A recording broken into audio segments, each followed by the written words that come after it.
You want me to start again? I want you to start this one. So we had this idea for an episode. We wanted to talk about the long game of inspiration. And I don't know if that's what we're going to title it, but it sounds good. I like the idea. I like the idea of hedging your bets and playing the long game. What do you think, Brian? Launch out onto the loop as we discuss this today on Curiosity Continuum.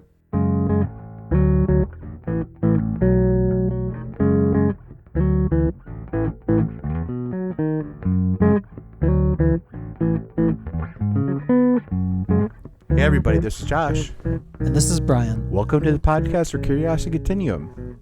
Curiosity Continuum is an industry innovating, non-traditional company passionate about growing wisdom in the next generation. We are the essential bridge between the analog and digital worlds by combining collaborative communities that unleash the power of adaptive expertise and innovation needed to thrive in the 21st century.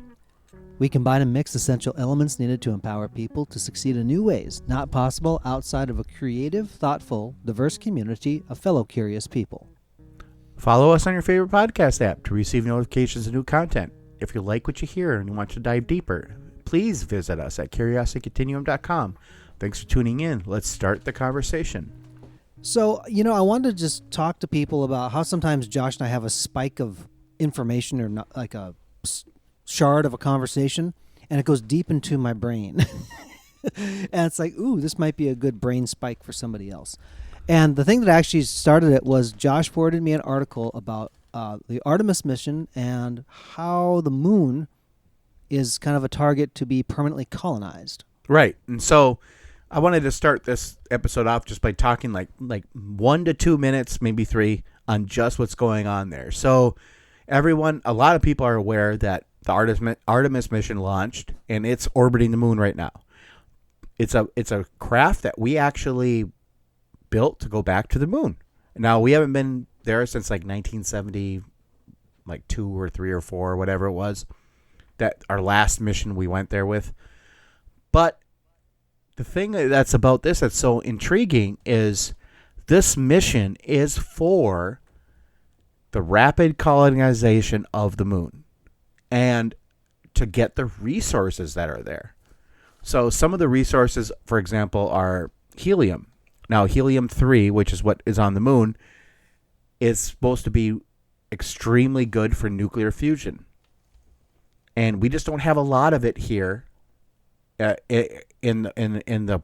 Earth anymore.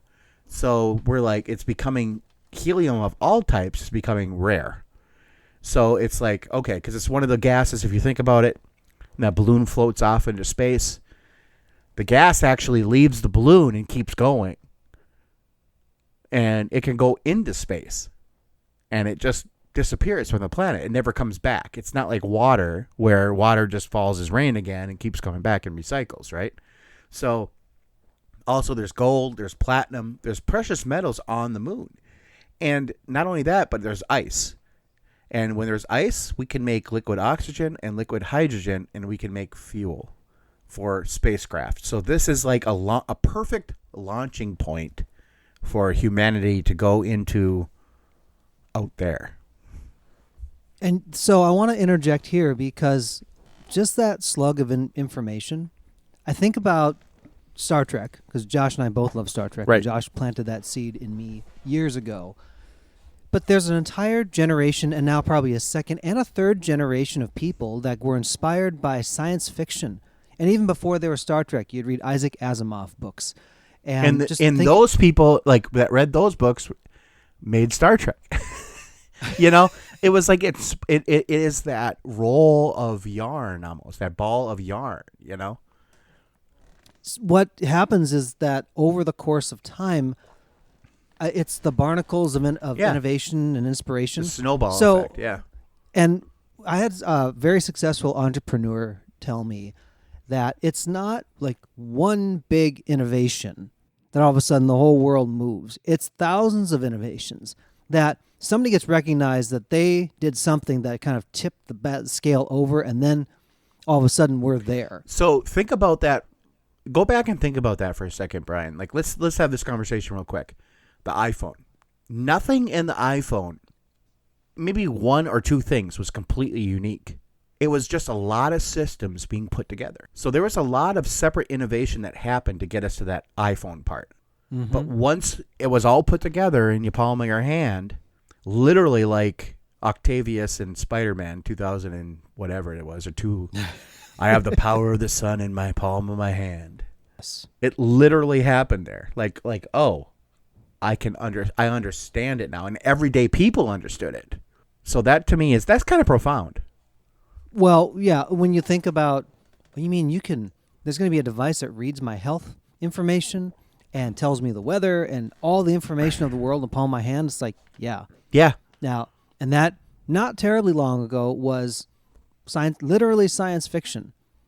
But then somebody was audacious enough to go, what if we tried to make that a reality? Right. One thing I really enjoy, and some of the things that just get suggested to me, is that when people really are trying to build lightsabers and they have like these more and more epic lightsaber battles, and I love how people can just mix their own video and stuff these days.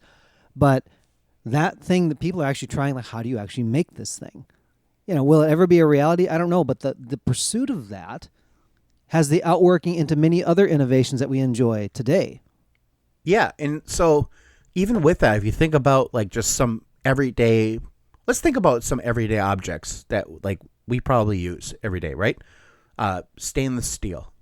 Stainless steel was an accident. The British researcher that was trying to come up with a new alloy of steel had all these alloys and was failed, and threw them in the pile outside, and realized that one of the tests that they had was not rusting. And it was like years later. And so they're like, oh, why is that not rusting? Pull it out. Like a good scientist, actually had everything labeled correctly and had correct notes. Take notes, so people. Could go back and figure it out. Now, the same thing happened with 3M and Post-it notes. Post-it notes was entirely a mistake. The adhesive that's on the back of Post-it notes was a failed bonding agent that a chemist was working on. The chemist put it in a jar, put it on the shelf. It was like 5 to 10 years later, came back, said, you know what, I need a bookmark. And I need a bookmark that stays, because they were sick and tired of their bookmark that like fell out of their book. And, voila, Post-it notes are born. So, and this goes back, hundreds and thousands of years to certain things. Lots of good innovation happens in the margins. It's like a mistake. It's a happy mistake, but it's something that wasn't the intended consequence. So this is kind of spinning this episode a different direction, but I love it.